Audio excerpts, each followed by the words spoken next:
What's up, y'all, and welcome back to a brand new episode of the NeoVintage podcast. I'm Jabril, and I'm here with Steve. Hope everyone's doing well out there.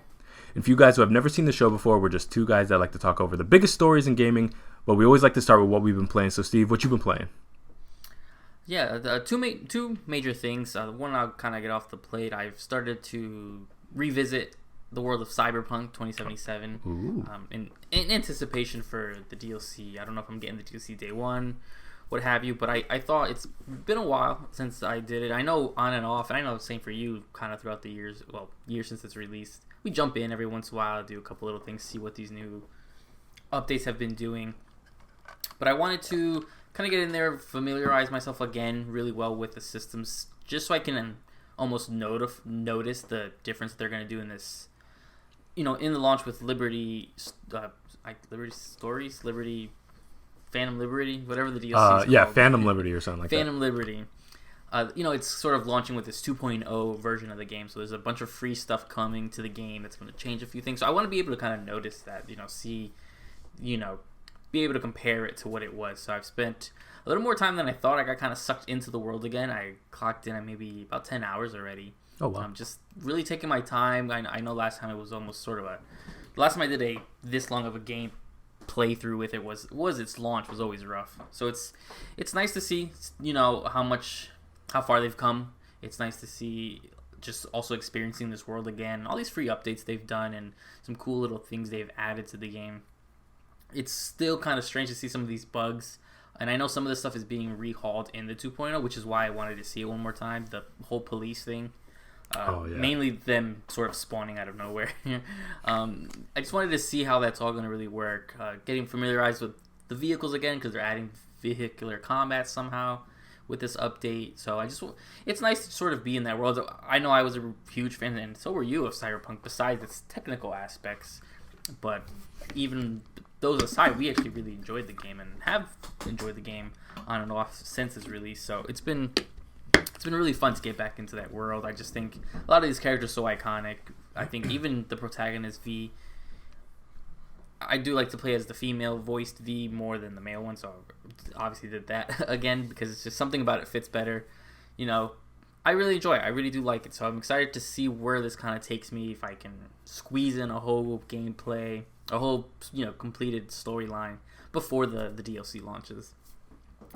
But the big thing, I've obviously continued to play. I think I'm roughly 18 hours in complete Starfield. Starfield's fully launched. I know I was playing it in somewhat of an early access period last time, but it's out there in the open, and I've played obviously a whole lot more. And I'm still pretty high on the game. I do think it's a really solid and a really good first step for Bethesda and Xbox, sort of coming back into the foreground of knowing what they're doing and knowing how to produce the game and really show off their strengths. This is a Bethesda game through and through. This is the most Bethesda game I've ever seen out of Bethesda. And it's not perfect.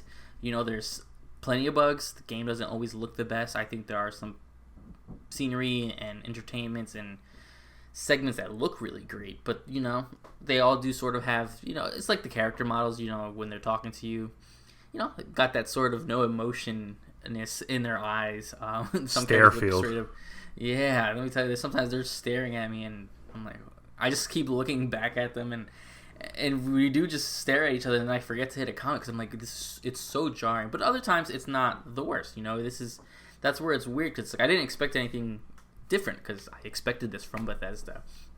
But I do think, and a lot of people, I see that, and I'm glad I'm not the only one. A lot of people sort of agreed on the sort of, not lies necessarily, but the sort of twisting of the truth of all these promises of these super, all these thousands of planets and exploring them and all this stuff to do in between and walking from one section to this section of the planet.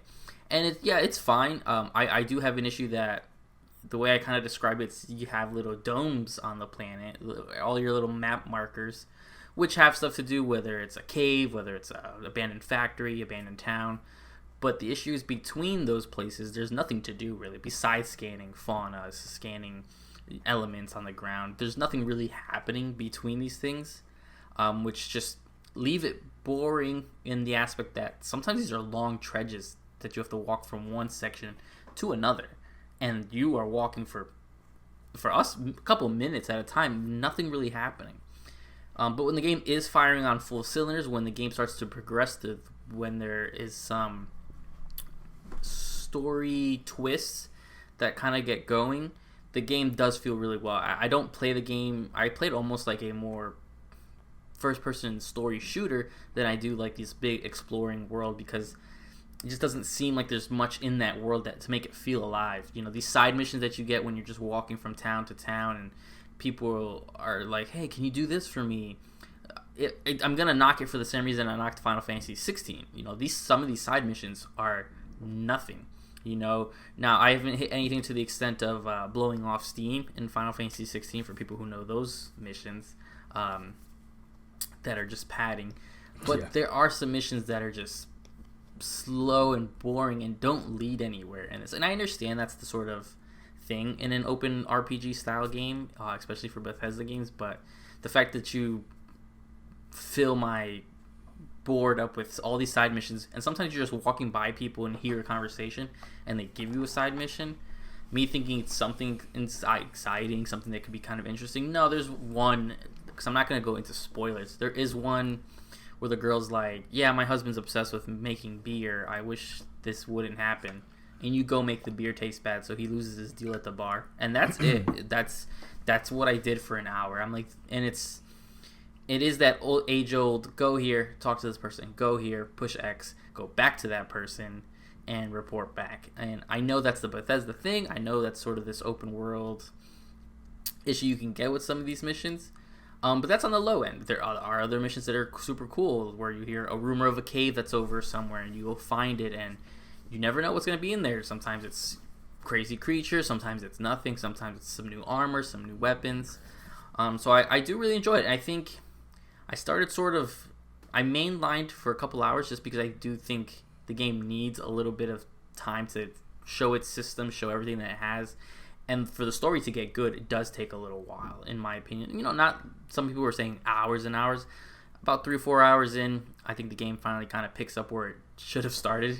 And it feels great. So I'm having a lot of fun with it. I do enjoy it. I do think it's such a great next step in a Bethesda thing. I just wish they kind of full-fledged weren't afraid to let go of some of this old stuff. You know, exploring these empty wastelands with nothing could maybe gave me some sort of vehicle or something to expedite that, because there's nothing in between these little map points that you want me to explore. There's really nothing in there.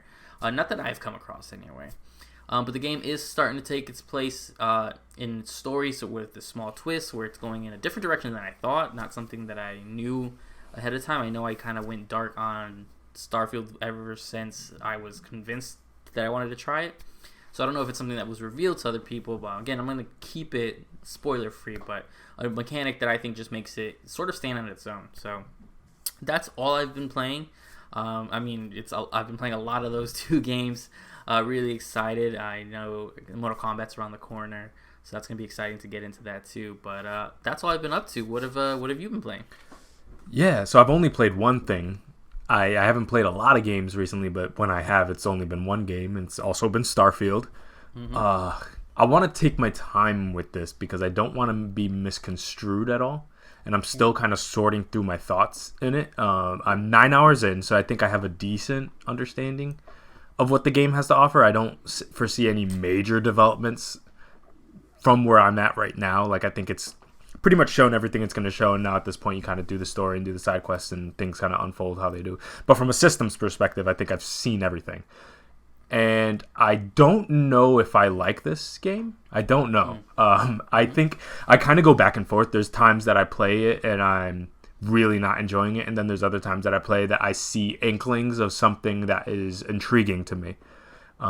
I would say kind of on a most basic level, and I'll back this up, so I'm not going to just drop this hot take and keep moving. I think it's boring as shit on just a general level. That doesn't mean that there are not interesting components to the story. That doesn't mean that there's not good side quests here and there, but I think on just a general moment-to-moment gameplay style, it's really boring because it's a lot of walk to point A. As you kind of said, you know, you talk to this person, you go through some conversational prompts, and then It works, it doesn't work. You try to persuade people. It seems to have some weird random generation that doesn't even match up necessary to the characters that are speaking to each other. There are systems in place that kind of frustrate me at times, but it's a lot of that over and over and over again.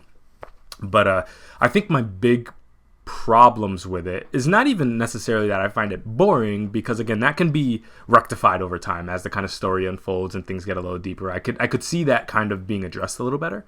My main issues with it is, and you kind of alluded to it, but were like the promises of the game very clearly not being met. The fact that, and now I understand what you're talking about, the systems. There's zero real incentive to spend significant time actually utilizing the ship that you have. Yeah, you can do a little bit of space combat, but you can't fly to the planets. So 9 times out of 10, I find myself going to a mission, pressing X to fly to that area, jumping to that area, going back into the menu, pressing X to land on the planet, exiting the ship immediately and walking. You know what I'm talking about, right? Yeah, I think I lightly alluded to where all the space stuff is almost menu based. Yeah, exactly. So like, I don't actually spend time flying anywhere. It's mostly fast travel in a ship, kind of, and when I think they were showing off what they have, you have this openness of space to have, and I think they were on purpose alluding to some of the systems that we saw in like a No Man's Sky, for example, but made you kind of make these inferences in your head that like, oh, you could, okay, so this is No Man's Sky, because in No Man's Sky, yeah, you can jump in a ship, fire something, see a planet, and fly into the planet and land yourself and get out of the planet and walk around endlessly. You can't do that here, very clearly. And so when I'm playing this game, and again, I'm sure it sounds very negative, but I do think that there's something here. But I think this game feels old. It doesn't feel 2023 to me when I'm walking around in a town and the textures are low, but that's fine. I'm not a graphics whore, but I try to walk into a building and there's a load screen, and then I walk deeper into the building and there's another door to go into somebody's office and there's another load screen. Like, in 2023, really? On an Xbox Series X or a PC? Like, really? That's what it's doing? That seems strange to me on the console that ran Horizon Forbidden West. You know what I mean? It's weird to me on the console that launched with Spider-Man Miles Morales or God of War Ragnarok. You know what I mean? Like, this is the generation we're talking about here. We're not talking... This feels like Fallout 4. This feels like... Elder Scrolls Online, you know what I mean? And so, and that's ZeniMax too. But what I will challenge you on one point that I think is just kind of a disagreement point between us, which is you kind of mentioned the fact that you think this is like a solid next step for Bethesda. I would actually say that I'm on the opposite side of this, where I feel like if this game felt like one thing to me, it's a complete lack of progression by this developer from a technical perspective. I feel like they peaked at Skyrim, and from a general functionality standpoint have not been able to go anywhere past that, really. Sure, the engine's a little bit more stable, the worlds are, I guess, a little bit bigger, things are a little bit smoother in terms of animations and stuff like that, the textures are a little bit higher, but from a general kind of idea scope perspective, I've seen them again and again kind of get outdone by people with half the resources. You know what I mean? I'm thinking of CD Projekt Red. I'm even thinking of like Obsidian, for example, who I feel like, and again, this was the chance where I was like, okay, they're back finally with a proper Bethesda Game Studios game to do what they do best, to drop these classics where they're going to have the technical issues, sure, but like they're going to set the standard for what these games can be going forward. And I don't think Starfield set the standard for anything. I feel like it's a reaction to things, and it's about 5 years too late, in my opinion. This, again, just my opinion. But again, I'm going to keep playing it because I do think that there's something here, and I know that they will add to this and work on it, and it can become something great. I do think so. Do I think some people are deluding themselves when they start calling it Game of the Year? Yeah. I think people want to like this game because what it means to Xbox and less so what it is. You know what I mean? And that's just me being real. That's me as a platform agnostic. You and I are not Xbox or Sony fanboys, really. We play where we want to play. And I think a lot of people like what this game stands for as an Xbox exclusive, a much needed one, mind you. And because it's not pure shit, like Redfall, they're like, well, we need a hit somewhere, so we're gonna make this a hit. But to be honest with you, if this didn't have the Bethesda name on this, I don't know if too many people talk about this, because there are better first-person space shooters and there are better space sims out there. So what does this game particularly excel at? I'm kind of waiting on that answer from not only people, but from Bethesda themselves, which is like, what does this game really set the standard for? I don't know. Every time I play it, I'm like, I'd much rather play either current day, what is it? What's the game that I mentioned earlier? The Sean, not No Sean Man's Lane. Sky. Yeah, either No Man's Sky or the Outer Worlds. Those are the games I kind of rather play, because I feel like No Man's Sky has the scope that I'm looking for, and the Outer Worlds has the story I'm looking for. And it's weird because I feel like in some ways, the Outer Worlds was totally. I mean, Obsidian has been pretty open that they are practitioners of a Bethesda style. They're aware of that. And I feel like at this point, Bethesda is no longer defining what the genre can be, and rather is reacting to seemingly people who they themselves inspired, which is trippy as hell to look at. But again, I'm not completely negative on it. I'm going to keep playing it. But generally speaking, I don't know if I like this game, because sometimes I do, and sometimes I'm bored to tears. What I will commend them to is I do see a little bit of progress on their end in terms of, like, it's a capable shooter, which once upon a time they couldn't make. So I guess there's that. Like, it doesn't need VATS, and that, I guess, is something. But does it feel like the next big Bethesda Game Studios game? You know, the people who literally made Oblivion and Skyrim, you know what I mean, and Fallout 3. Like, does it feel like that? No, not really to me. It feels like a great idea that I feel like can eventually become something great, but I'm just surprised it's not there yet. You know what I mean? It feels very much like a whatever, when, like, if you played like a Fallout 2 before Fallout 3, you know what I mean? Like, oh, there's some cool stuff here, I wonder what this is going to become.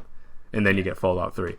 That's where we're at with this, which is like, this, I feel like, will be looked back on as like, okay, so this is kind of where it all started, but Starfield 3 is the one you want to play, you know what I mean? Or Starfield 2 or whatever.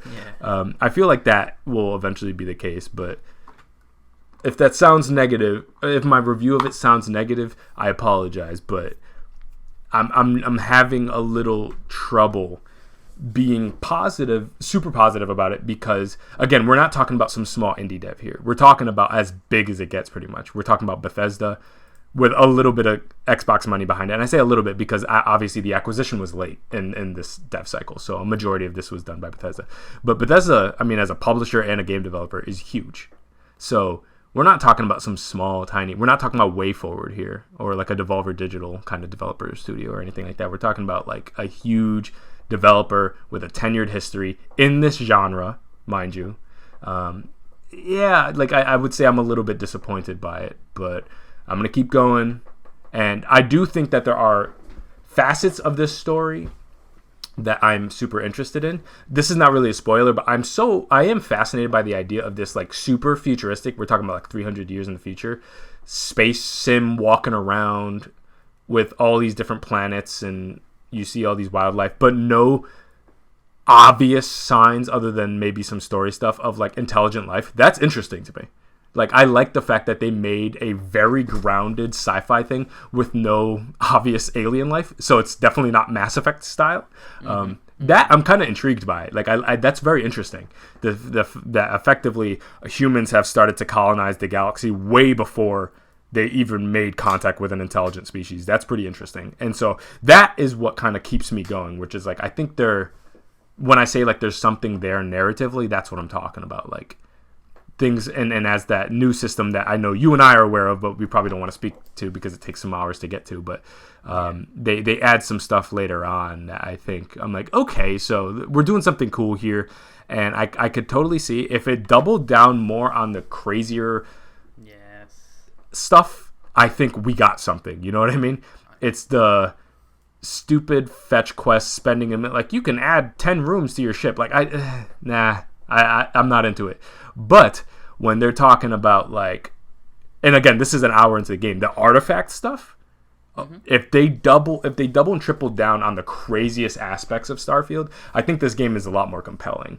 But they very much slow roll it and kind of sprinkle it in. They use it as kind of like a garnish when it should be the main dish, if that makes sense.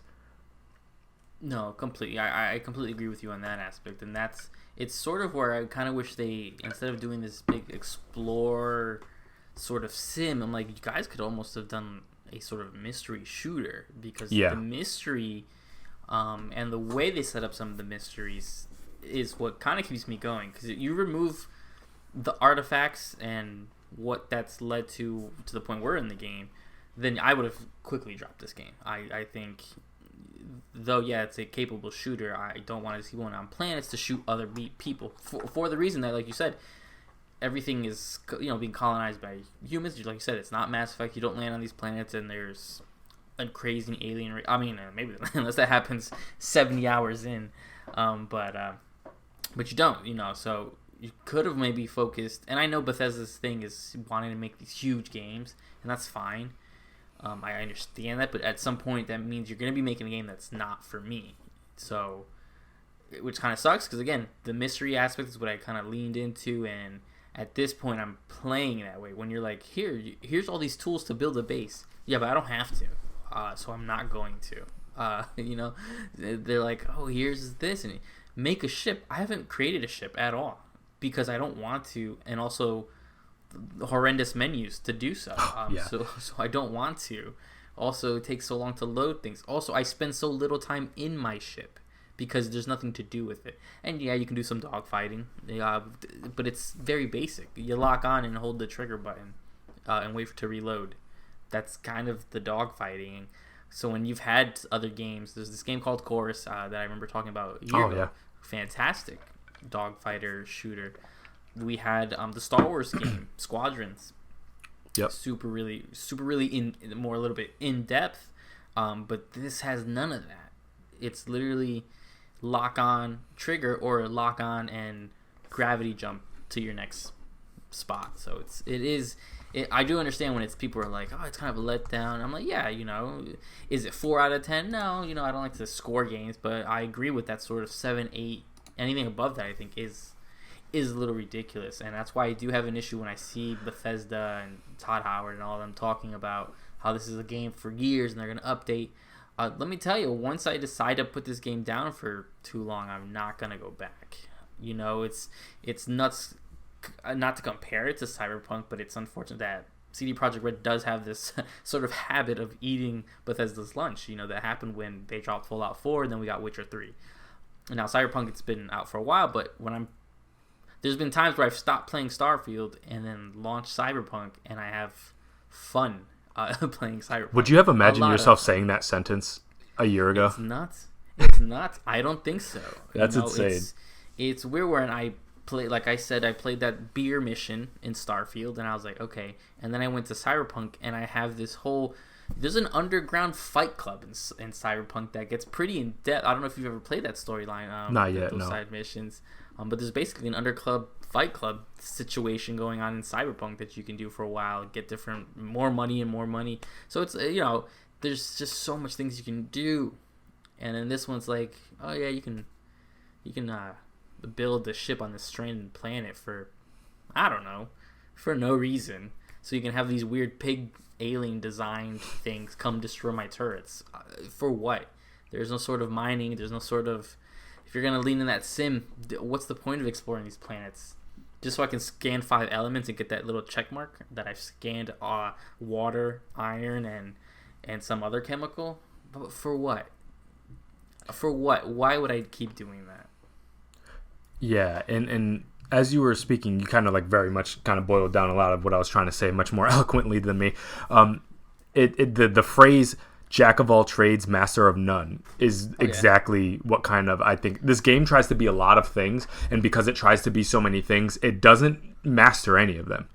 It tries to straddle this weird line where it has all these simmy things, but it's not going to be as good as the actual Sims.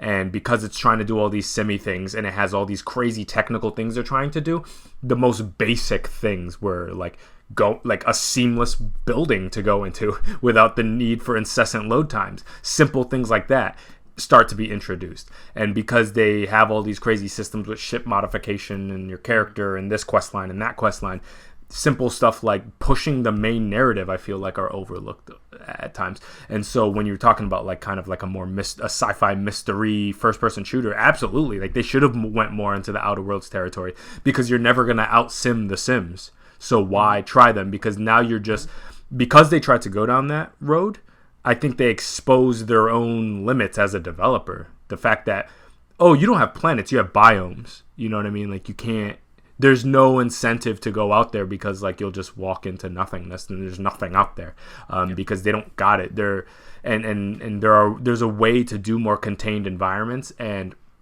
I think they wanted that kind of open galaxy approach to it, and they knew damn well they didn't have it in them to do it. And I'm not one of these people who think like necessarily Bethesda is a bad developer at all. I mean, I think they've made some classics, but I do think they've hit their limit for sure of what the scope is. Like I think Starfield in their heads is bigger than what they technically have the ability to make. And that might be a really harsh thing to say, but that's just, I mean, being 100% real with it, which is just like, I think they had this vision of like, yeah, let's take our beautiful, amazing stories, like from what we did in Elder Scrolls and Fallout, put that in the space world, and then everything else is the expansiveness of No Man's Sky. But they didn't realize like, hey, our engine can't do that. Our development skills and timeline and budget can't do that. And so now they leave themselves in a weird position where like, I don't know how to judge this game properly. Like it's so much bigger in what their mental scope is than what they tried to do with Skyrim and in Fallout. So should I judge it as a bigger in scope game? Because I don't think you guys want me to do that, because then it looks even worse. So I'm trying to be like fair to it, because again, I don't think it's a bad game, but I don't think it's great yet. And I say yet clearly because I do believe in Bethesda's ability to continue working on things over long periods of time. And as you know, Skyrim was damn near a classic when it came out, but you know, with all that they added, they only made it better and better over time. And so I think they can do the same here, but I think they're in a weird place where, you know, like Fallout 4 was questionable to me. Now Starfield's questionable to me. They're in a weird position now where they're starting to make me nervous. Yeah. Because their classic streak is on very shaky territory now. And part of it you could chalk up to, you know, that old band that was like really good, and then they start dropping shaky albums, but they keep going. And part of them, you're kind of just like, you know, maybe your best days are just behind you.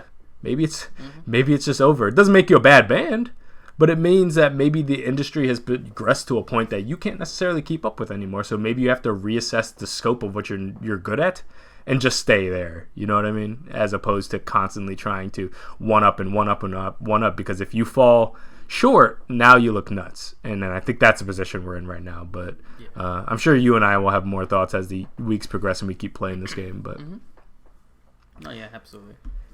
Yeah, but we can move into the stories now. We have 3 big stories I'm pretty excited for. We have a new Nintendo Direct, and this just dropped, so we have a couple cool announcements. So I covered most of it here, but we're going to cover the big ones. So let's just start with Paper Mario, Thousand Year Door HD. This seems to be a HD remaster and Switch port of the really critically acclaimed GameCube game. I haven't played this pretty much since GameCube. I loved it back in the day, but I haven't played much Paper Mario beyond that. I dabbled in the Switch one, and I thought that game was also pretty good. But overall, Paper Mario has a pretty good track record. I think this is a generally pretty smart decision because, again, a lot of those games are not available other than if you get original hardware. And if you're a physical collector, you know, GameCube prices are ridiculous right now. So this is kind of a welcome port for me. Of the many ports that Switch gets, I think this is one of the ones I'm feeling a little bit better about. What do you think? Yeah, I think it's really exciting. This is, to some people, the pinnacle Paper Mario game. Yeah. And I'm kind of one of those people. I think the first 2 Paper Marios are fantastic, timeless RPGs. And I enjoyed the newest one on Switch as well. Everything in between, really not my jam. So the fact that, I don't have to track down some $200 copy of it. I can play conveniently nice on my Switch. It will be nice. Yeah, and it's also kind of an interesting thing where, like, for anybody who hasn't played, this is kind of what it sounds like, a paper Mario version that you kind of walk around the world, and it's pretty much an RPG for the most part. And it's interesting that it's a pretty solid kind of turn-based RPG game. Simple, it's Nintendo, so they're not doing anything super hardcore there. But I'm just fascinated by the fact that this is like the fact that we do have a proper remake of Super Mario RPG also coming, and so you have these kind of both Mario RPGs, but they're also not the Superstar Saga, which, in my opinion, that whole franchise is probably the best RPGs that they put out. So yeah, Paper Mario has always been kind of an interesting one to me, but I'm excited. It has been long enough. It's been so long since I played Thousand Year Door that when they initially started the trailer, I couldn't tell if it was Thousand Year Door or a new one until they said Thousand Year Door. Yeah. I like when I was watching, I was like, oh, a new Paper Mario. All right, cool. Oh, this looks pretty good. Like, oh, this looks fun. And I was like, oh, that kind of looks familiar. I'm like, oh, that's a GameCube one. Like, it's been so long. So that's a good thing is like when they take a while with the H, that like, you kind of lose me with some of like the ports of like games that just came out now at this point. But the ones that haven't been dormant for forever, like you bring those forward. Well, enough time's elapsed, and if you don't have this game physically, chances are it's going to be only getting tougher and tougher to be able to hunt down an original copy of that, and we don't know where the GameCube Virtual Console stuff is, and don't expect Nintendo to drop large amounts of their back catalog in that capacity anyway, so yeah, I think this is welcome. Just hopefully they don't tax us too crazy, but I'm assuming this will probably be a $60 game, but... Yeah, unfortunately, yeah. Next one, another remake. We have Mario versus Donkey Kong, which it's been forever since I've seen this franchise. I mean, I don't know if there was a lot more, but I remember this being back on like Game Boy or something, like Game Boy Advance. But it's been a while since this has been an active series. This is not a series I was into at all when it originally came out, so I'm probably not going to jump into this one. Do you have any thoughts for this one? Yeah, it's one of those things. I never played the original one, which I know this is sort of a remake of that original one, a little bit more platforming puzzle. It looks fun. I played some of the other ones that came out with the minis. Yes. The 3DS, and I think the DSi had some downloadable titles. Not always my jam, but I do respect the series. I like that it's kind of its own thing, sort of a successor to like the original Donkey Kong game. Yep. So it's fine. Again, it's just one of the things maybe I'll pick up one day on a sale, but that'd be a rough one to tell me I gotta pay $60 to play. No way. They have to do like a little bit discounted on that one. Yeah, hopefully. The next one is one that the moment it popped up on my TV, I was like, oh boy, they're going to piss some people off with this one. F-Zero 99. Basically a IP that many of us have been asking to come back. It's been, since GameCube maybe? A new F-Zero game, I think. F-Zero X or something like that, which I think I have too. It's been a very long time. And they have a new F-Zero game, kinda. It's 99, so you're competing against 99 other players in essentially a racing battle royale. It's very akin to what they did with Tetris 99 in release structure as well, because it's going to be free to anybody who has the Nintendo Switch membership service that I actually just got rid of because it was no longer worth the money. But yeah, F-Zero 99, definitely not something for me. I like the original F-Zero, but I played the hell out of it. I have it if I want to play the actual version of it, and I do not want to compete against 99 other people because it looked chaotic as hell. Do you have any interest in this? Not at all. It sucks. The last true F-Zero, is F-Zero GX, which GX, say 2004 maybe. That's insane. So it's been a long time. I know there was a couple of GBA ones, and there was an anime tie-in game too, but hasn't been a full-fledged one in forever. And it's foolish of me to get my hopes up because I think the art director or like the creator of F-Zero or whatever for a couple of weeks has been talking about, I hope Nintendo brings this back. It'd be cool. So leading up to they're doing something. For it to be the sort of Battle Royale 99 thing that they've done with Mario, what they've done with Tetris. There was another one. It's fine. I mean, hopefully this gets just people interested in wanting to maybe have them sort of full-fledged look into F-Zero to bring back in a way, but I don't get my hopes up. This not for me, though. Not at all. Yeah, my assumption when it comes to Nintendo is they probably just see F-Zero at this point as like a redundancy. Like if they have their first-party racer, which is Mario Kart, and Mario Kart's about as good as it gets. And so from their perspective, I just don't think they see kind of a hole being filled by F-Zero. Despite I'm sure they hear the kind of fanfare and cult following behind F-Zero, but at the same time, a lot of their IP have that, and they leave it dormant anyways. How long have people been asking for Golden Sun to come back? So it's like it's been like they kind of sit on these things. But the next one is actually one that I am super hyped for. This is very much a Jabril game. Princess Peach Showtime. Now, we knew there was a Princess Peach game coming. And they finally showed some more information about it, and it seems like she's going from essentially like play or set piece to set piece. It's got a little platforming elements. It has a little bit of action elements. She's taking on these different roles. It's very camp, very girly pop. I'm very into it. What did you think about Princess Peach Showtime? Yeah, I like it. It's got kind of its own identity. We were, when they were talking about, I think last Direct they teased the Peach game. I'm like, all right, is this just a remake of Super Princess Peach? But no, it's its own thing. Princess Peach Showtime. She goes to that theater, has the different worlds. I think it's an easy, and not easy way, but a smart way for them to do the different. She's like karate in one, a swordsman in another. She's like baking in another. So I think it's gonna be goofy and fun, but that fits perfect for it. I think it actually looks pretty interesting. Yeah, and when I looked at it, I immediately kind of thought also about the new Mario game, Wonder, that's coming out. And, I'm another game that I'm pretty excited for. And I love that I feel like Nintendo's really at their best when they're getting weird and creative and just like not too worried about, again, that's what they do best, is just long existing IP that they're just doing weird things. And I like that. It's just very creative. They have lots of different creative ways that she's going to take on these different roles, and you got the detective portion of it, and it just looks like, at the very least, I don't think anybody's going to find this game to be boring. You know what I mean? Like it always looks like it's going to throw a new thing at you, and that's why I'm excited to jump into it. So yeah, Nintendo's got some stuff coming that I'm like, okay, like, do I think it's going to be game of the year? Probably not, but no. I think it'll keep me entertained enough. We have Tomb Raider 1, 2, and 3 remasters. Not one I was asking for, just because I've played Tomb Raider 1 not super long ago, like maybe a year ago. And for me, I can only speak for me. Again, I'm the guy who plays Castlevania 3 regularly on NES, so I know old school feel. These games are really tough to play for me. Like, they're old, man, and they're a little tough to go back to. And so, considering the fact that this is a remaster and not a remake, that kind of keeps me out of it, because like, I need these games to be polished a lot more than just the visuals, because the controls for me are just rough. But do you have any interest in this at all? On a surface level, I would like to say I am, but again, this being just remasters, sort of borderline ports, these games the controls is what are going to be really rough to it. I'm also just not dying to play these old Tomb Raider games.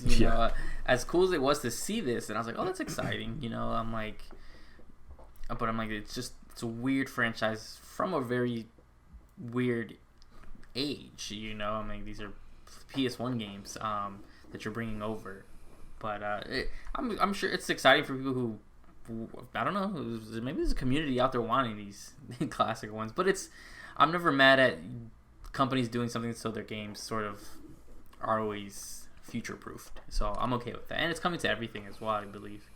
Yeah, and that's one thing. It's like, like, it's been a while since we've gotten any... they've relaunched Tomb Raider, but even that has been dormant for a bit now. So just doing something with the IP, like, I'm cool with. Yeah, not for me until I know that they've done some significant work, specifically with the camera. Like, that's the big thing, is those fixed camera angles from like the PS1 generation, like the early 3D stuff, is brutal. Because again, this would be akin to like if they just reskinned like Resident Evil 2. They didn't remake it. Yeah. That wouldn't do too much to fix things, because again, the visuals are not what throws me off. Like, yeah, like Tomb Raider, you just got the pointy boobs, but sure, but like, I can't run right because the camera is facing her. Like, why is that camera like that? So it's until they fix that, I'm probably going to skip this one.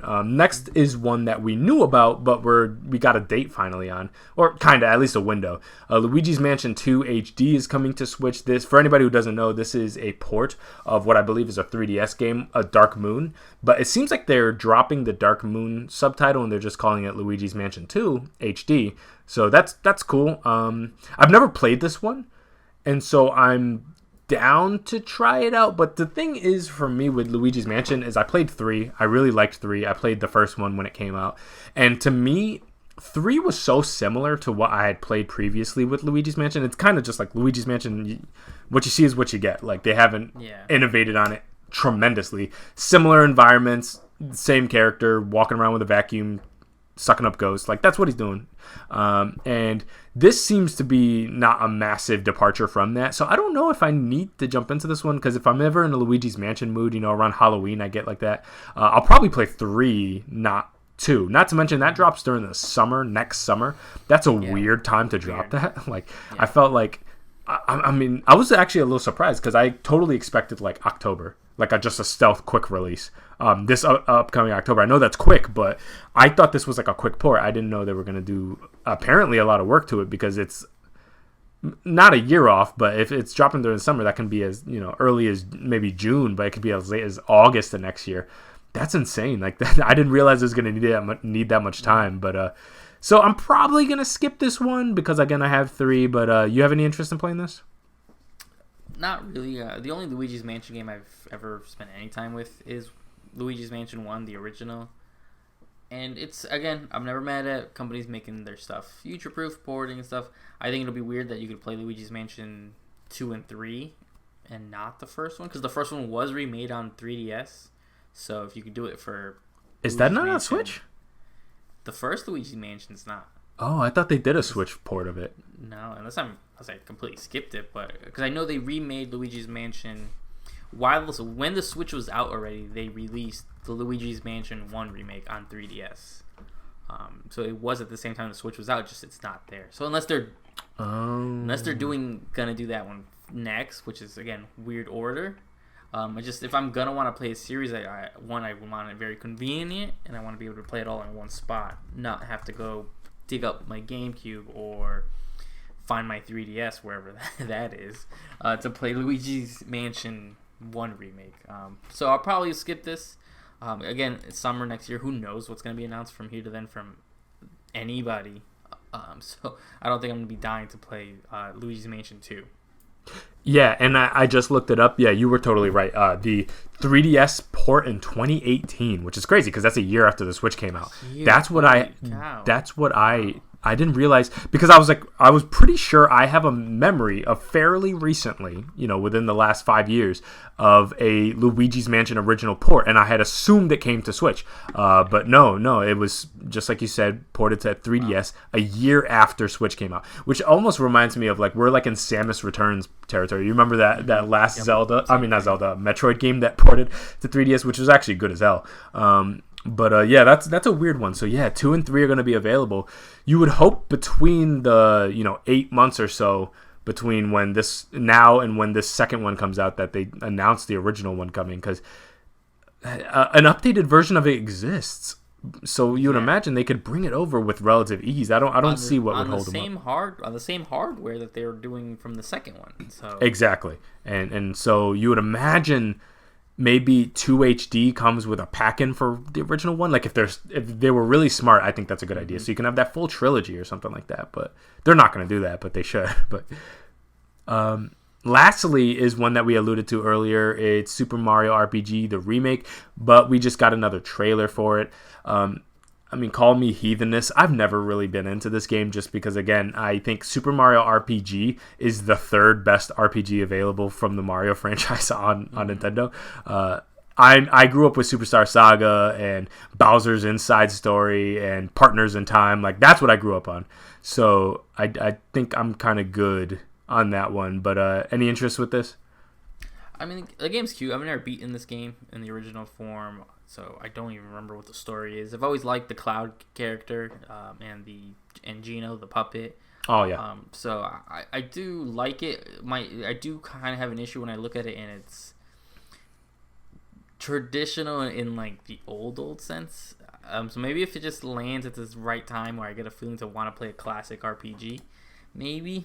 But again, November 17th of this year, I'll be wrapped up in so many things. I don't know if I can just I don't have that many roots into it. But it's exciting to see sometimes, though.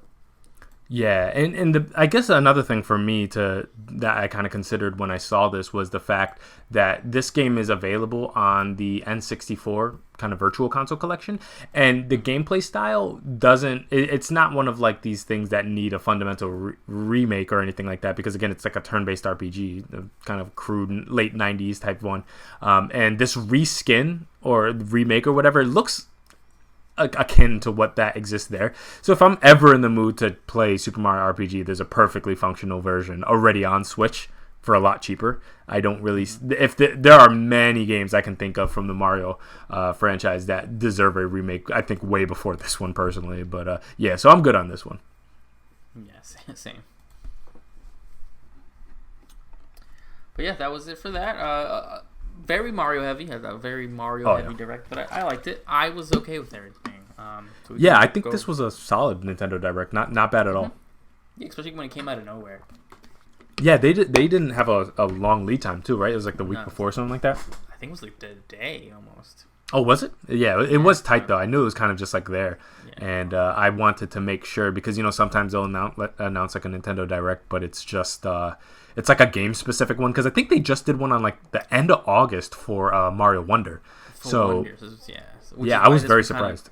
This one caught me off guard because I was like, you just gave us a direct on that. But I mean, the next one also. I mean, our next story also kind of get it off. The same thing. Sony the day before said, hey, State of Play tomorrow. They did preference it with like, hey, it's gonna be focusing on third parties and indies. So I think they even announced it was gonna be like a 25-minute thing. But we can get into it. We got a new State of Play, and here's some of the bigger stuff that happened. Coming up, the follow up to, I think the game was called Getting Up. It was with the guy trying to climb up or something. Called Baby Steps. Looks like very much in the vein of what his previous game was, trying to navigate stuff in a very specific way. I don't have any care for this. This reminds me of that old. I mean, this is going back to when we were in high school. Yep. That's exactly what I was gonna say. Yep. So I don't want to play that, but I know the streamers have huge fun with it. I do like seeing some reactions of people doing it. I thought the trailer was not funny and like I was cracking up, but I was like, it shows what the game is, and it's speaking to specific people. And I have no issue with that. I mean, any thoughts on Baby Steps?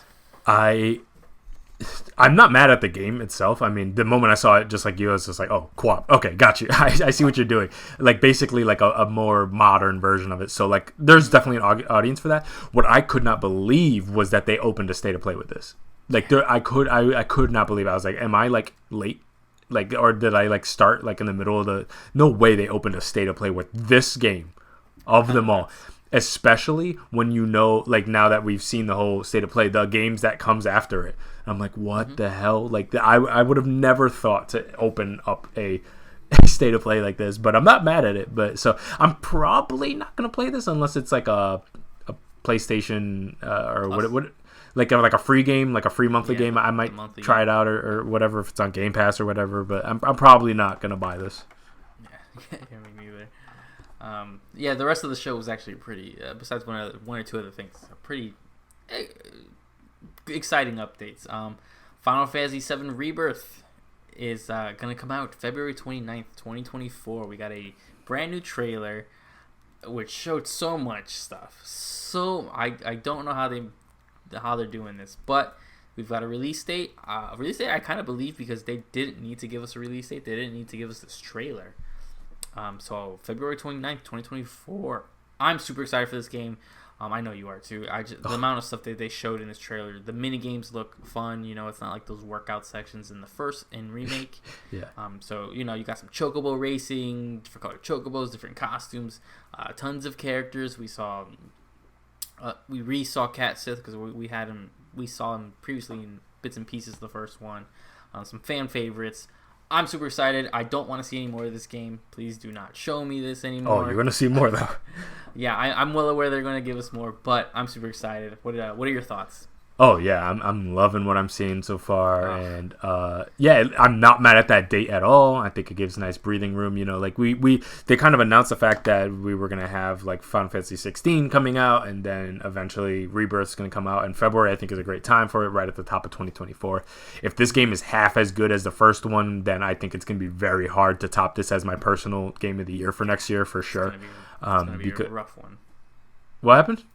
It's gonna be a rough year for anyone else coming out. Oh, I thought you said Overwatch 1. I was like, no. In what universe? Okay. No. It's gonna be a rough one for anyone else releasing a game next year. No, facts. Like this is gonna be a tough one, but like this game looks so amazing. What I was actually most surprised of, and you could sympathize with this, is having played the original one and knowing how expansive this game is. They actually showed things a lot later than I thought they were going to get to in this one. Mm-hmm. And I think you and I were both surprised because, again, for anybody who doesn't know, the first game covers about maybe a fifth of Final Fantasy VII. Like, it's not a lot. Midgard's a very small section of it. And they expanded it dramatically to fill like 30 hours. And what I thought was a pretty great way. This one, and now there was so much more material to release that you and I were kind of like, it's going to take like 5-6 games to do this, the whole thing. So, and when they announced, okay, no, it's going to be a trilogy, that told me and you one of two things. Either they're going to speed up the pace they've been adapting things, or maybe they're going to cut some of the less important sections. But judging by what they've shown, everything is there, it seems like. So more. Yeah, so either they move at Mach speed or this game's going to be long as shit, which with the fact that it's on 2 discs is telling me maybe it's that. I haven't played a 2-disc game since 360 or something like that. So, yeah, that's insane. But I'm very, very excited with what I see. I like that it has a fun mix of like important story stuff. You know, they show off like some Sephiroth and all the cloning stuff. But at the same time, you get a nice mix of like the side fun activities to do, so there's always going to be fun things you can do if you want to take a break from the main story. But for anybody who's played Final Fantasy VII, you know that like the post Midgar stuff is when it really gets fun narratively and just in terms of like activity, like when it opens up dramatically, because you can get such a better idea of the world when you realize that everything that happened in Midgar essentially is like a city in a larger world. Like you don't really have a full understanding of even what's going on or what these relationships are and who Sephiroth is in relation to Cloud and everything that's been going on with this ongoing war and everything like that. So you have such a small idea that I love that this is going to finally answer a lot of those questions to people who don't know the larger story, and just seeing kind of like small appearances like Vincent and stuff like that. I can't wait. So yeah, no, this game is going to be the best. Again, if it's half as good, anybody else is going to be in trouble, basically. Yeah, I think so too. And it's come out in an interview afterwards. I don't know if it was with Nomura or whoever, and they're like, yeah, the game has like 100 hours of content. Oh, beautiful. I love that. I'm like, oh. Because I'm going to play it all. I'm going to play it all because it all looks so good. It all looks so good. So, exciting times. I can't wait. And then, we just played Crisis Core last year. That's obviously going to have big tie-ins. Oh, yeah. No spoiler. I mean, Zach's in the trailer. Tons. A little more than usual, but again, that's tinfoil hat time. But anyway, we also got a new Spider-Man 2 trailer. I say unfortunately because I don't want to see this game anymore. I want to go completely dark. It is what it is. They smacked right in the middle of the state of play. So okay, I looked at the menus. I saw some cool costumes. I saw sort of that mechanic. It looked exactly, switching from one Spider-Man to the other Spider-Man looks pretty seamless. Like we kind of guessed it. Some missions are going to be specifically Miles, some are going to be specifically Peter. Some it looked like they had the 2 icons, so they're maybe you can choose, or it's like a double mission. I don't need to be sold on this game anymore. I didn't need to be sold on the game ever. So I'm obviously really excited. A couple weeks away, we'll be playing Spider-Man 2. And any thoughts? Nothing more than I think what you and I have already discussed. Like, I'm sold. I like what I'm seeing so far. They have some cool costumes that were exciting for me as a comic fan. So yeah, no, I'm down to play it. But at this point, I kind of just want it out. I don't want to see it anymore. Yeah, for sure. A surprising one to me, Resident Evil 4 is getting some DLCs. One is obviously the free update that's coming for PSVR 2. The other is giving us Adawang and Wesker in the Mercenaries mode. but there is a paid. They're saying it is going to be a paid DLC, a paid story DLC called Separate Ways, which is obviously going to be focusing on Ada's storyline during the events of Resident Evil 4. I'm not super tempted to this. I just think Resident Evil's story is wrapped up so well. Also, this DLC, as maybe it'll be fun to do. I don't know what's gonna give me in new aspects. I know they showed her with like her little grappling hook, swinging from here to there. Any Easter eggs and story plots in this would just pretty much lead to Resident Evil 5, and it probably is just gonna more confirm Resident Evil 5 remake. So maybe it's one of those things I'll get to eventually. I don't think day one I'm paying so I can play as Ada Wong's storyline, just because she is an important character. I just think in Resident Evil 4 she more cameos. She doesn't do too much. What do you think of the Resident Evil 4 updates? Yes, some I'm interested in, some I'm not. I don't have a VR, so that's not really of any consequence. I don't care about Mercenaries. However, the Ada Wong stuff, yeah, I'm definitely down to try, just because I loved the remake of Resident Evil 4, and I'd like more excuses to go back and play, but it's one of those things where it's like, once you do everything, you've done everything. You know what I mean? Like, there's not too much beyond that. And so once I beat it, I was kind of like, well, I mean, that's all I got. All I could really do is replay it on a harder difficulty, which, believe me, I'm not that guy, so I'm not interested in that. So, an excuse to kind of go back. I am kind of curious to see what general ability differences there are between her and Leon, because as you know, she's a little bit quicker. She's got her hook gun. She's moving around. So I wonder if there's going to be any differences there, and maybe there's a little bit more verticality to it since she can kind of move upwards and stuff like that. So I'm kind of curious to see if that makes any kind of difference, or is really just a very essentially her being able to play as her as like a selectable character maybe. But I'm down to give it a shot at the very least. Yeah, very true. Very true. Next up was Ubisoft's another look at Avatar: Frontiers of Pandora. Game looks fine. I'm not huge into this Avatar world. I haven't seen the second movie yet. I've only ever seen the first movie. For people who like it, I mean, it looks like it's first-person Avatar game. It does look pretty. I'll give them that. The world looks really fun and alive. Just it's not a franchise that speaks to me, so it doesn't do anything for me. Any feelings towards Avatar? It's going to be about as big of a no as possible that I can deliver to you. About as big as it gets.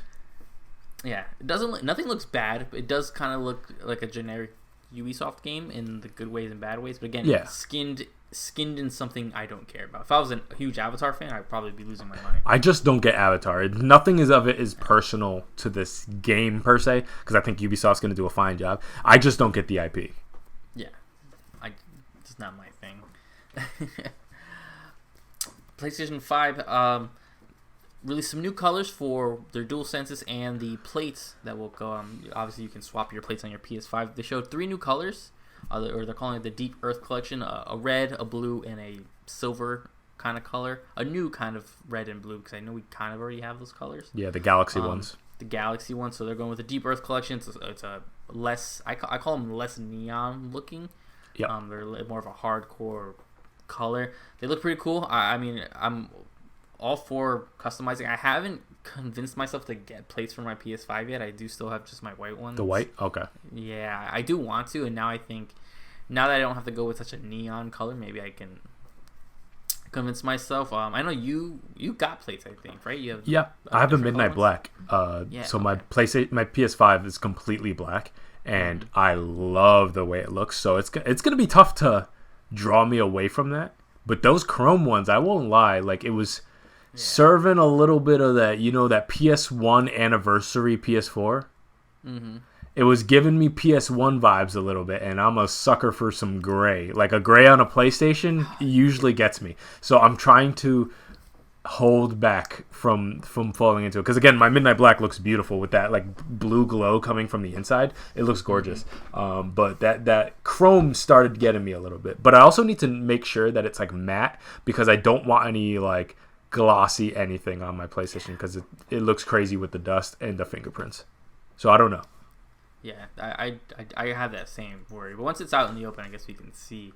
I also saw someone doing some mock-ups. They're like, no, look, get the black plate, put it on the bottom, and they Photoshop just the top plate to look like a different color. I'm like, that kind of looks kind of nice. It was the silver they put on top. Like mixing and matching, you mean? Yeah, mix and match it. I was like, oh, that's crazy. I was like, kind of nuts, but I kind of get it. But hey, customization, fully okay with that. For PlayStation VR users, a new Ghostbusters game, Ghostbusters: Rise of the Ghost Lord. I don't know if this is a port of a previous VR game. I'm not huge into Ghostbusters, so it doesn't do much to me. But I know that's a huge fandom, and I think it makes sense for a VR game. You know, proton packs and the laser shooting and all that stuff. It looks like a ridiculous Ghostbusters game, but I mean that's a ridiculous IP. So all for it. I don't have a PSVR 2 anymore. Also, I don't relish in Ghostbusters that much. I've seen the first 2 movies. That's it. Any thoughts? No, good on this. I will say to you though, just so you know, that there are preliminary conversations in the Jabril household about getting a VR headset because the old lady expressed a little interest. However, we might not go for VR 2 because it kind of looks like a hunk of shit. But I might go Quest, and so that might open up some opportunities for some VR discussions. Right. But for right now, don't have a headset, so can't play Ghostbusters. Sorry about it. Yeah. Next up, once again, and this is one of those games I just kind of wish was out already because I do want to play it, but it's also just nuts. Helldivers 2, we got a new trailer, giving us a updated look at it. And they give us a release date, which I want to say it's also February, which sucks because it's close to Final Fantasy. But Arrowhead has been working on the sequel since 2005. I played the first one on Vita. It was a top-down. The sort of third-person over-the-shoulder thing is kind of interesting take for it. The game looks fine. It looks nice, feature-fleshed. I do wish it was out. I do want to play it. I kind of have an inkling that they're going to PS Plus this for some reason. So maybe I'll give it a shot like that. But the fact that it does look... I know for like the people who are over Destiny, the people who are over these games, they're shooting to hook them with that. I've heard about Helldivers for so long. So many leaks were happening for so long. It was in the NVIDIA leak, the famous NVIDIA leak from forever ago, or the GeForce leak, whatever. Oh, yeah. It's kind of just needs to come out already. I'm tired of seeing spacemen shooting bugs. But any thoughts for Helldivers? Any interest? I mean, I played this on Vita years ago, the first one, and I thought it was fine. I don't think this is really for me. I think it's really kind of like a team-based multiplayer type of game, which I don't have a long precedent of ever really liking those type of games. Again, just not the genre for me. So I probably will skip this one.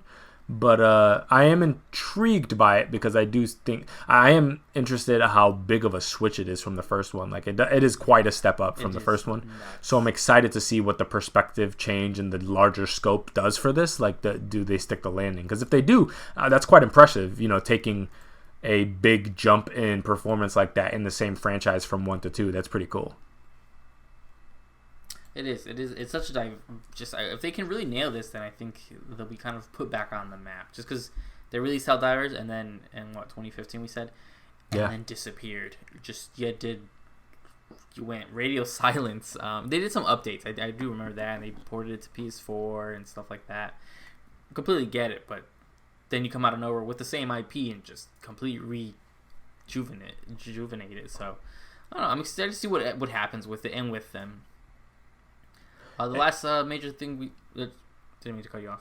Oh no, I was just gonna say, do you and you would remember the name of this game? The people who made Alien Nation and Dead Nation, that team, and they made the new game on PS5. You know which one I'm talking about? I'm trying to remember the name of it. Like you die and you reanimate over and over again, and it's really hard. It's like an arcadey PS5 game. But to Let It Die? No. It's like a first party game. It's a first party Sony game. Oh, Housemarque made that. Yeah, Housemarque. Returnal. Yes. So when I think of Helldivers 2, I remember the team who made Helldivers 1 and Housemarque were kind of close at that time. I remember where like the whole top down shooter on Vita thing. And so you saw Housemarque make that big jump, and here comes this team too. And so now I'm really curious to see if they both can do, because now they're back in the same territory now, because like they were both ones that stuck to the arcadey thing but up the scope. So I'm very excited to see if they can pull this off, because I'm so fascinated by teams like Housemarque and even like Sony Bend to an extent, like people who increase scope dramatically from like handheld to like larger scale games. I want to see if they can do it. So yeah, that was just like the last thought I had when I saw this. No, this could be a very proving game for them. Yeah. The last thing we saw, it just makes me laugh just because we keep talking about it. Just because when it was such a ridiculous thing when they announced this. Foam Stars, they've shown some new gameplay on Foam Stars. I know they showed some new stages. They look at their heroes. More importantly, they're announcing an open beta, which I think is the right move. Get people to actually get their hands on it, because I was never sold on Splatoon until I think I did their beta way back on Wii U time. So you never know. Again, I kind of roll my eyes when I see a game sort of focus so heavily on, I call them the heroes and stuff like that. But I do know for marketing purposes and for merchandising purposes, they need to really focus on it. I do want to try this open beta because I just want to see. You never know what's going to hook you. So this could be something that kind of gets me to play it. But I think I also will play it, and the beta will be enough for me. And we'll speak to what it is. I don't see myself getting hooked on Foam Stars. But you going to be jumping into this beta? Absolutely. I mean, this is Game of the Year territory. But no, I would say, like, I still can't believe, like, looking at it, I'm like, I can't believe they're doing something this spot on. And then I had another thought where I'm like, well, with Splatoon being locked to Nintendo consoles, they do have a potential, I guess, to fill a void there. But then I thought about it, and I was like, it's not accounting for the differences in audiences, because if filling a hole in a kind of platform and hardware gap there, like with exclusivity, was such a defining factor, then theoretically Temtem would be the biggest game on PlayStation, like Pokemon is the biggest on Nintendo. And like, Temtem has its fan base, don't get it twisted, but it hasn't really struck a chord, because again, there's something intrinsic about the Nintendo audience that is looking for that type of game. Is that same audience here on PlayStation? Probably not. And so that's why I'm like, I don't see really the point of Foam Stars, because if you're really into games like that, would you be on the PlayStation ecosystem? Probably not. You're best served over there on the Nintendo side, because nobody, trust me, if you had a chance before, you don't have it now. You're not going to out Splatoon. Look at Splatoon 3. You're not going to do it. Mm-hmm. So I just, I don't get why they're doing this. And I think Square's behind this too, right? Which is, I don't. Yeah, it is Square behind. Their US division's so weird. I don't know what they're doing, but I'm excited to see how bad this flops, because we know it's going to. And I want to see how long it lasts before it dies. I hope it does well. I want every game to do well. But at the same time, how brazen it is with just stealing an idea like that is kind of crazy, low-key. Mm-hmm. Yeah, it is going to be kind of nuts. But that was the state of play. A short and sweet state of play. Again, I expected very low. I was very lowly hyped because, again, they said they were focusing on indies and stuff, but you came out with that Final Fantasy trailer. That's all I needed to get hyped, the trailer and the date. So overall, not a bad little snippet. I do hope they do have, probably maybe sometime after Spider-Man launches, another big showing. But we also have like the Game Awards and stuff like that. That's going to pull things in. But not mad at it. A nice little short, sweet state of play. Any final thoughts? Yeah, I thought it was kind of a meh state of play, but at the same time, I can't say it was even a little bit disappointing, because I really didn't know we were even getting a state of play. I didn't really have any high standards. So, again, this is kind of just an extra thing from them.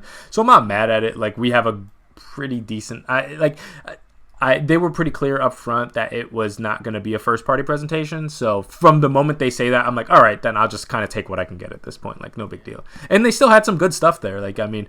Yeah, it's a lot of trailers, but like new Resident Evil 4 stuff, new Final Fantasy 7 Rebirth, stuff. Like, these are technically like Game of the Year's third-party stuff. So I'm not mad at it necessarily. But was there anything that like blew me away? Not really. But I don't think every state of play needs to be that. I leave that more for like the first party. Like, I want to know what the big boys are doing over there in that stable. The moment you're like, okay, it's not a first-party thing, then I'll just leave it. It's like a partner showcase from Nintendo. Like, I don't hold it to the same standard. So again, didn't really impress me too bad, but I'm not holding it against them because it doesn't really need to. Yeah, very, very true. But heading into our last story, I think there's a very interesting one that maybe I wouldn't say it's a nothing story, but I think it's an interesting conversation to have, specifically about the positions that cell phones play in the current gaming ecosystem, since things ever evolve. And I think in a lot of our space, the console and PC space, phone gaming has long kind of been dismissed as kind of like, in certain regions like Japan and China, it's big, but for the most part, it's resigned to kind of small little ports. And then you have your cash grab games, your Candy Crushes and your King stuff. But it seems like Apple at least has the intention to try to change that. So here's a story. This is by Taylor Lyles over there at IGN. Apple has finally announced the iPhone 15 earlier this week, and pre-orders are now live. Alongside introducing the USB-C charging port, which, again, this ain't a tech podcast, so we don't have to spend too much time on that. But the tech giant has been vocal about the new and exclusive features coming to his iPhone 15 Pro line. Again, it's important to make the distinction. We're talking about the Pro model here, not the base unit. Powered by the A17 Pro chip that includes a 6-core GPU, Apple says that the iPhone 15 Pro's processor will have the fastest performance of any smartphone currently on the market for now, and will deliver support for hardware accelerated ray tracing in an effort to show consumers it is all on gaming. Apple announced in its recent keynote that 4 AAA games, including Resident Evil Village, Assassin's Creed Mirage, and some others, are getting native versions exclusive to the iPhone 15 Pro. So we're talking about native modern ports to a cell phone. Now, I wanted to bring up this story for a couple reasons. One thing, I think it's also important to note, you and I know, the ability for hardware to do something doesn't mean that is ultimately what it's going to be doing. For example, the Xbox Series X is probably the most powerful console ever released. Have we seen much that really actually even pushed it that far? Not really. You know what I mean? So much is dependent on various dealings they do behind the scenes and what developers choose to do.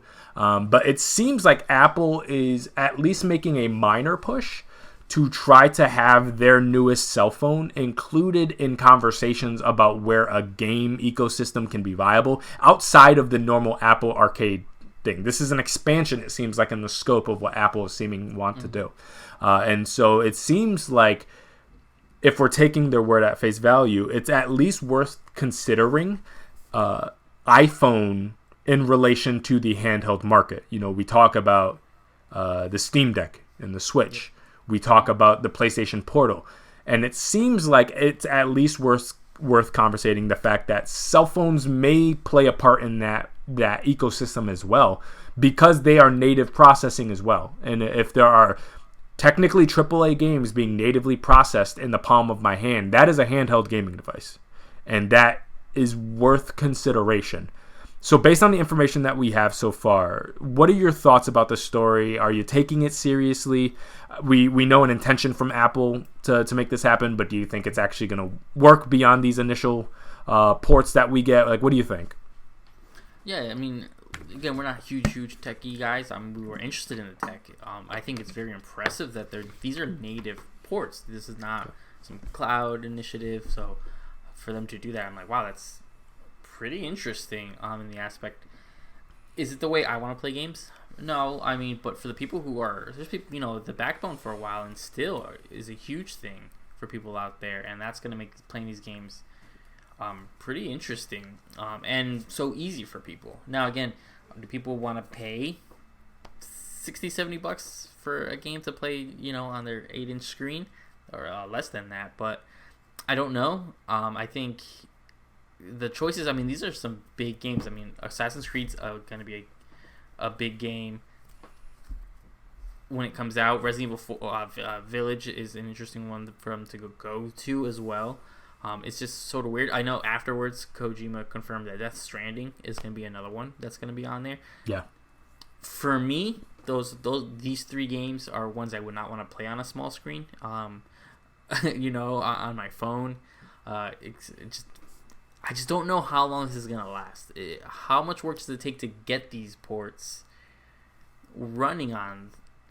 One thing Apple's always been, their hardware and their tech side is always so specific. Yeah. $1,000 MacBooks, $1,000 Mac computers, and they can't run games. They just don't. They're not designed for that, but I get it. So when you have a phone that's designed for everything, and you're going to tell me, yes, and it's also going to be able to play AAA games at full strength. I'm like, all right, what's the battery going to be like? What's some of these games? I mean, again, using Death Stranding. Death Stranding is a lot of tiny text, a lot of menu reading. And I know the 50. I know it's specifically the 15 Pro and the Pro Max, that are going to do this. But again, is that something I want to do on a small screen? When you have a different option, when you have something like the Steam Deck that won't play it to this quality graphically, but it's a whole lot more comfortable to hold the Steam Deck in bed, or again, we have the PlayStation Portal that's going to be a big key factor in this. I just don't think it's not much that I don't think at some point I'm going to be somewhere. I'm at a restaurant or waiting for a flight, and I want to break out my phone, hook up a control to it or a backbone or whatever, and want to play these games when I have other options that are designed specifically for that. But I'm not mad at them taking these first steps towards it. I'm not mad if this is what gets certain people to play these games. Village is a game we loved, and Mirage is something you and I are very excited for. If this is what gets people into the gaming community, into specifically some of these IPs, and maybe this is how someone discovers Death Stranding, and so that leads them to get a PS5 for Death Stranding 2, I'm not mad at that. So it's weird that I saw like it was a vocal minority of people being like, it's mobile gaming trying to come back. And I'm like, well, no, it's the same game. If this is how you want to experience it, fine. There's people who love this stuff. So I'm not mad at it. I wonder how long, like, what are the sales they expect? How long are they going to incorporate it with their Apple Arcade subscription? How long are these games going to keep coming to this? I don't want it to be a hinder, on the sense that I don't want them to. It would suck for them to get like some exclusive game I want. Like, we'll go an extreme route. Street Fighter 7 is exclusive to the Apple phones. Yeah. Like that's I don't want that either.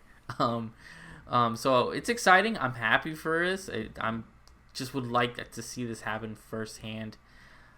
Also, iPhones, a big thing for iPhones and most smartphones now. I know it's a minority. Storage isn't always that big, and these are getting native. They're claiming native ports, native versions anyway. What are you gonna fit one game at a time on an iPhone?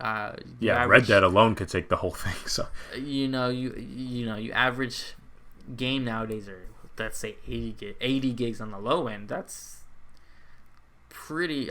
These phones only come 250 gigs, and 50 of that is for their software and stuff, so it's kind of nuts, but it is an exciting thing.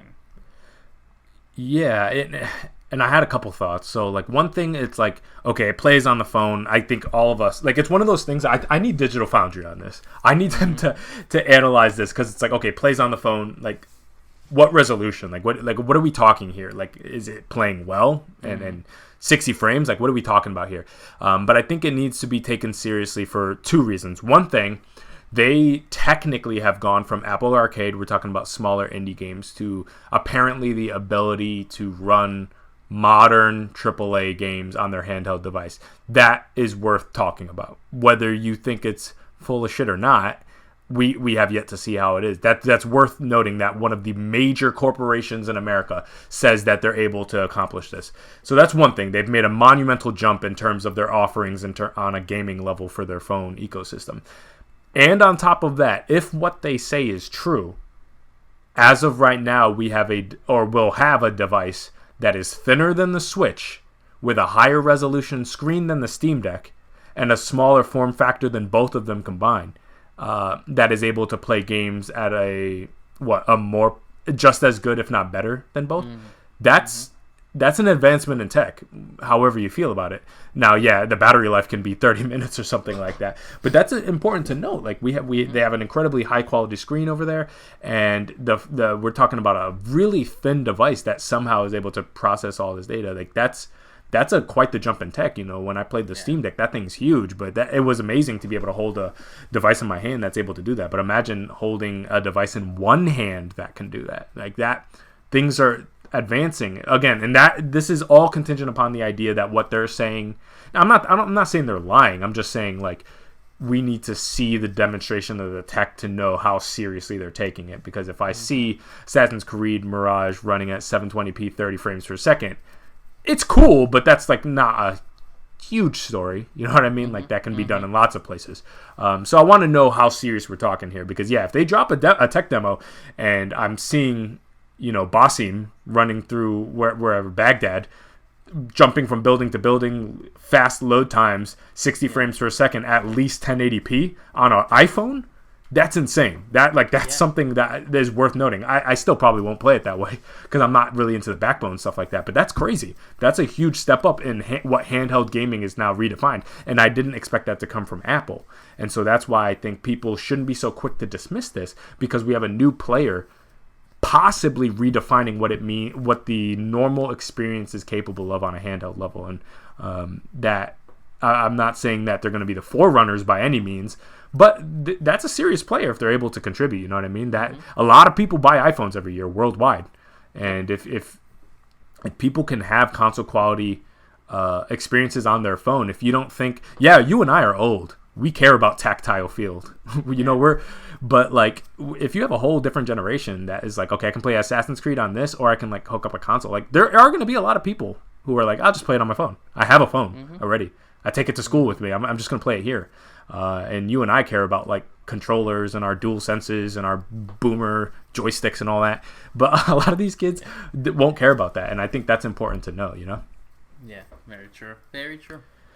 But yeah, that's why I wanted to bring up this story. Really great show, some big stuff coming, and then by the next time we speak, I believe Mortal Kombat should also be out, and I'm hoping to be able to pick up a copy, but if not, by the next show, probably the show after that. But my finances are tied up to big life stuff right now, so I might not be able to jump into it day one, but you will, right? You'll have it day one? Yeah, most likely. Good, so at least one of us. Next episode, I'll probably have it.